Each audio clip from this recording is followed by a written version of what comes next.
Now at 5, Independence, Kansas police search for a hit-and-run suspect. Plus, how high prices are impacting four-staters' summer travel plans. And President Biden signs a series of bills to improve health care for veterans. I'm Natalie Brand at the White House with a look at one of the bills named for a Marine veteran who lost her battle with breast cancer. The four states' most watched news starts now. Authorities in Montgomery County, Kansas are still looking for a hit-and-run suspect after they were unable to capture him in an overnight standoff. This is KOAM News at 5. This is an image from the Montgomery County Chronicle of a police vehicle outside an Independence home during that standoff. Independence police were looking for 39-year-old Brian Metzger on a charge of attempted murder. They say last Thursday he intentionally hit another man with a car, then left the scene. According to the Chronicle, police had reason to believe Metzger was in the home last night. The Chronicle says police surrounded the home, but when they searched inside this morning, they could not find Metzger. Doug Hetty joins us with a first look at the weather. Well, we had some more scattered showers and thunderstorms out there once again during the morning hours, and then partly sunny skies. We've heated up over the past couple hours, and we do have some isolated little guys that have popped up in our northeastern counties, and we are going to have these kind of hit-and-miss little guys sticking around as we go through the next few hours. You can see one little storm just north of Stockton Lake, one just to the west of Osceola, and it looks like these are going to just be kind of hit and miss for the next several hours. But this is going to become a huge cluster, which is going to race toward us late tonight. Now, most of the evening hours look pretty good. It has heated up. We're sitting mid to upper 80s. We'll drop back through the 80s into the 70s. Of course, more thunderstorms on the forecast. We're going to break that down here in just a bit. See you then. The travel industry is booming compared to last summer, according to one local travel agent. A survey from the American Hotel and Lodging Association finds 69% of Americans plan to travel this summer, but rising gas prices and inflation impact those travel plans even more than COVID.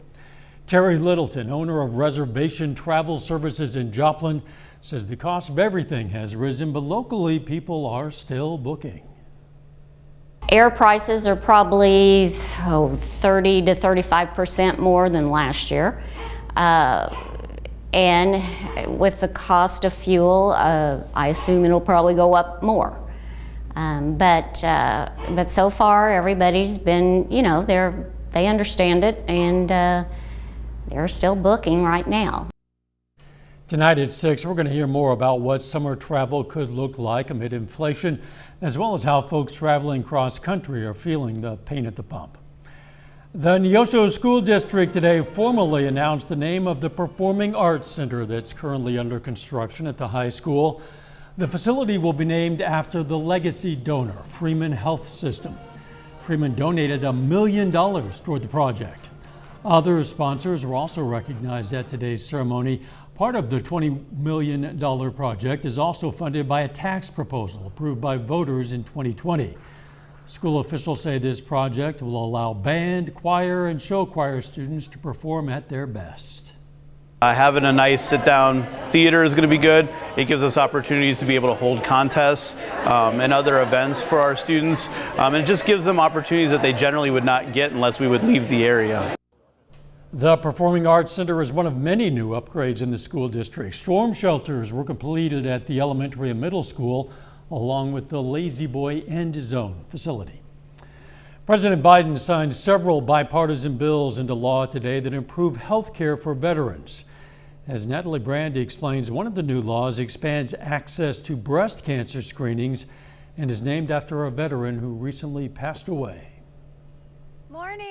CBS News spoke with Marine veteran Dr. Kate Hendricks Thomas less than 6 months before she lost her battle with stage 4 breast cancer, leaving behind her young son Matthew and her husband Shane. The radiologist said it looked like I'd been dipped in something. Hendricks Thomas learned of her diagnosis at age 38, more than a decade after returning home from Iraq, where she was exposed to toxic burn pits on base. Fellow Marine veteran Mindy Byer has been closely tracking legislation named in her friend's honor.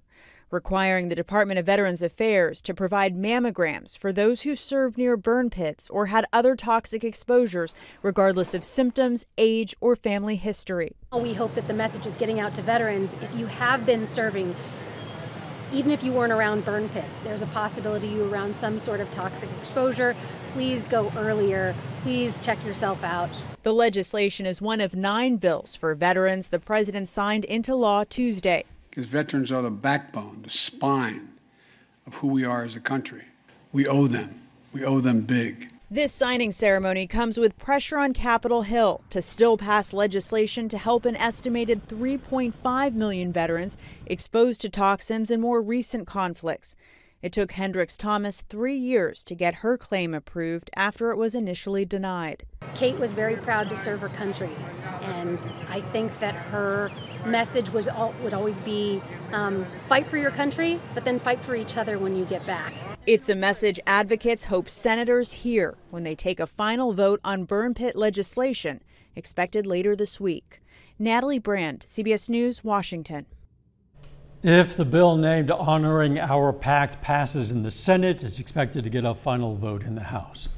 The Department of Homeland Security issued a new bulletin warning of copycat attacks following several recent mass shootings. This comes as lawmakers struggle to find a compromise on gun reform legislation. Senate negotiators appear to be focusing on helping states enact or improve red flag laws, which allow courts to seize guns from anyone deemed dangerous, as well as new mental health measures and increased school safety funding. Coming up in Health Watch, a new tool to fight COVID-19. The FDA takes a look at a COVID vaccine different from those already on the market. I'm Elise Preston with how the new vaccine works and why it could be beneficial to those who are unvaccinated. And later, how summer camps nationwide are dealing with rising prices and a shortage of workers. Topping today's Health Watch, a new study from the University of California, San Diego shows menthol cigarettes may increase teen smoking. The research shows when young people use menthol cigarettes, they smoke almost 3 days a month more compared to those who smoke non-menthol cigarettes. Teenagers smoking menthols also have an almost 40% higher risk of being a frequent smoker and 8% higher nicotine dependency. This research comes as the FDA considers banning menthols. Americans may soon have another option when it comes to COVID-19 vaccines. An FDA panel spent the day evaluating the shot made by Novavax. It's made very differently than the Pfizer and Moderna shots. Elise Preston reports from New York. An FDA panel has voted in favor of emergency use authorization for a new COVID-19 vaccine from the Maryland drug maker Novavax. Our vaccine achieved 90% efficacy in our phase 3 study in the U.S. and Mexico, despite the majority of cases being attributed to variants. Novavax's shot is a protein vaccine similar to traditional vaccines used for hepatitis B and shingles. The vaccine uses a protein that is mass-produced in the lab, unlike the Pfizer and Moderna shots, which teaches the body to make the protein. Anything we can do to get people more comfortable to be able to accept these potentially life-saving medical products is something that we feel we are compelled to do. A recent poll found 73% of Americans would like to see additional COVID-19 vaccines developed from a more traditional method. In addition to possibly appealing to millions of Americans who are unvaccinated, Novavax may also be an option for those who are not fully vaccinated or boosted because of adverse reactions to their first or second shot. Although the FDA raised concerns that the vaccine was the cause of several cases of heart inflammation, a problem also reported with other COVID vaccines, Novavax says its shot comes with few side effects. Most events were mild to moderate and resolved in just a day or two. Manufacturing problems have held up Novavax's entry into the vaccine market. It's already approved in 41 other countries. Elise Preston, CBS News, New York. Now, experts point out the Omicron variant was not circulating when the Novavax vaccine was being tested. Like other vaccines, Novavax is working on an Omicron-targeted booster. More than 40% of people battling long COVID experience moderate to severe sleep disturbances. Doctors at Cleveland Clinic say Black patients are 3 times more likely to deal with those sleep disturbances. Long COVID patients with higher body mass indexes or struggling with anxiety disorders are also impacted.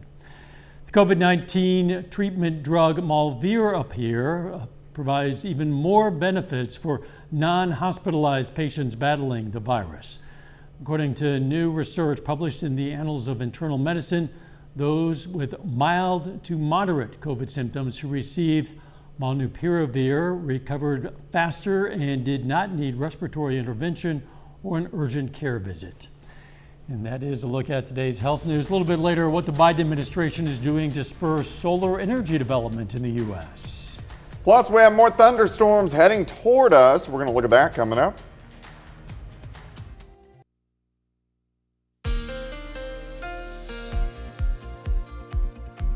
Well, again, we had some scattered showers and thunderstorms out there during the morning hours, and then partly sunny skies heated up this afternoon. Nice shot, Indigo Sky Casino and Resort. Of course, Indigo is just outside of Seneca, Missouri. And due to more thunderstorm chances in the forecast over the next couple days, we actually have a flash flood watch out across southeastern Kansas, and the brighter greens are still flood warnings due to all the rain that we have seen. Few isolated little guys have been popping up this afternoon, mainly on the Missouri side, but you can see a couple little guys just north of Stockton, one just south of Nevada, and then one as you head over near Truman Lake. Besides that, I think it's going to be pretty quiet through the evening, and then things will start to pick up late tonight. It's also warm, mid to upper 80s to near 90 across the region. Here's 7th and Rangeline currently sitting at 89. Winds are pretty much calm, but we do have a heat index of 92. Humidity is at 48%. Through the evening hours, we slide back through the 80s, 70s, eventually upper 60s a little bit later on tonight. Look out west. Thunderstorms forming central, western parts of Nebraska, down into eastern parts of Colorado. So all this is going to be really form into a big complex and then head toward us later on tonight. I think it's going to be fairly late. Through the evening hours, we will still have these isolated little thunderstorms that will try to pop up, especially southwestern Missouri. Then after about midnight, we're pretty calm, and then things will start to pick up late tonight. You can see scattered thunderstorms picking up. Here's 4:30 in the morning. I think a lot of us are going to, in a sense, get split. We're going to have a complex to our north, and then also more will start to form in our southern counties, and then we're going to watch the main batch kind of build in. So here's 6 a.m., and those showers and thunderstorms continue to push through, especially in our southern counties. So I think about 60% of us will get rain tonight. The ones that do move in, those could be strong, maybe low-grade severe. If we had anything severe, we're talking about gusty winds and some large hail. Then our front rolls through late morning into the early afternoon. It also tries to pop up a few scattered thunderstorms as we head into the afternoon hours. These should mainly be out of here by tomorrow evening, and then we look pretty good as we go into the evening hours. So we're going to have morning thunderstorms scattered, and then a few isolated thunderstorms as we head into the afternoon. High temp right around 80 degrees as we get some sunshine late in the day. Tomorrow night's going to be fine, kind of cool. We're going to drop back into the upper 50s. Thursday looks overall pretty good. High temps into lower 80s, and then we do it again. Thursday night into Friday morning, another big batch will blast on through that we're going to have to keep our eyes on. Also, rainfall amounts, they could get up there over the next few days. I think a lot of areas are still going to pick up 1 to 3, maybe 4 inches of rain. 80 tomorrow, 82 on Thursday, 83 Friday. Look at the heat really kicking in. 82 Saturday, and then the 90s move in early next week. Clearly, Saturday, the best day in the bunch. Saturday looks great. Thanks, Doug. Here's a look at our tower camera sponsored by R.A. Smith Construction as work continues on the KOAM More Power project. Check it out anytime for yourself on our website, koamnewsnow.com/power. Coming up, how high costs are impacting summer camps. First, though, we honor a local veteran, Charles Rios, served in the U.S. Army from 1942 to 1945. The Webb City, Missouri native was stationed in Italy, England, and France, took part in the D-Day invasion of Normandy. We salute Technical Sergeant Charles Rios. a four-state hero.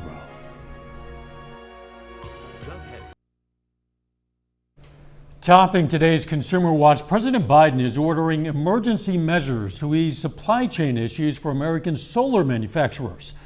The president invoked the Wartime Defense Production Act to speed up domestic manufacturing of equipment, including solar panel components and electric transformers. He also declared a 2-year exemption on tariffs on solar panels and parts from Southeastern Asia. Goodyear is recalling more than 170,000 truck and RV tires made between 1996 and 2003. The National Highway Traffic Safety Administration says it found the G159 tires had a high rate of failure on RVs compared to similar tires. Federal investigators say Goodyear knew about the defective tires and knew about them since 2002, but waited until now to recall them, even though they've been blamed for several deaths over the years. Europeans can clear out their drawers of mystery cables because the European Union is officially adopting a common charger, the USB-C. Apple is required to adapt its products by late 2024 and is reportedly already testing the port in iPhones. The move comes as Apple and Android users have long complained about having to use different chargers for their devices. The European Commission says the new legislation will cut back on thousands of tons of electronic waste. A worker shortage is forcing some summer camps to either slim down their programming or cancel completely. And those still open for the summer season say they're feeling the impact of inflation and soaring demand. Reporter Jen Sullivan has a closer look. School is out for summer, and some of the camps parents counted on to keep their children busy are no longer an option. From private to city-run summer camps, some programs are either being trimmed or canceled altogether this 2022 season due to a serious worker shortage. I think it's another really tough year for summer camps. Camp IHC in Pennsylvania is one of those camps still operating this season. But camp director Lauren Rotowski says they have had to raise wages and hire international staff to have enough counselors. We have seen the cost of staffing go up 30 to 50%. So that's really tricky when in 2020 most of us did not open at all. Meanwhile, in Georgia, Campfire Camp Toccoa announced the cancellation of its overnight camp due to difficulty in securing the necessary staff. And in Michigan, Traverse City canceled its summer day camp program, saying it couldn't hire enough workers to meet state regulations requiring a 10-to-1 students to counselor ratio. We need you. The staffing issues come as demand has come roaring back after pandemic disruptions. Some 26 million children nationwide are expected to be enrolled in one of over 15,000 summer camps in the country. We will likely be fully enrolled for summer 2023 at some point, in July this year. Meanwhile, inflation is also surging, forcing some camp operators to pass on additional costs to parents as they're faced with higher prices for food, transportation, staff, and insurance. For today's Consumer Watch, I'm Jen Sullivan. Kohl's is negotiating with a potential new owner. The department store announced it was in a 3-week negotiation period with Franchise Group, a holding company which manages several retail chains. Franchise Group has proposed to buy Kohl's, which has an estimated value of around $8 billion. The retailer has more than 1,100 stores with around $19 billion in annual sales. A final check of the forecast next.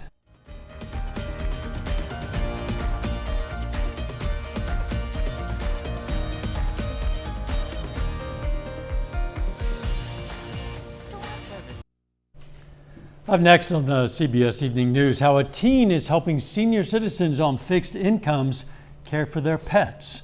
Then on KOAM News at 6, we're going to have more on how high prices are impacting summer travel plans. Plus, a look at how the Joplin Police Department is prepared to handle any potential mass shooting. And a new facility in Fort Scott honors the legacy of the community college's former football program. Stay with us for the CBS Evening News. And then, of course, KOAM News at 6. A lot of raindrops in that 7-day forecast. Yeah, we're going to get some scattered thunderstorms again late tonight into tomorrow morning, especially in our southern counties. And then a few pop-up isolated afternoon thunderstorms. Most of Thursday I think's okay, but we get a pretty big batch of thunderstorms again Thursday night into Friday morning. Thanks for joining us. The CBS Evening News is next. And of course, we're going to be right back here for KOAM News at 6. See you then. Let's make it a great evening.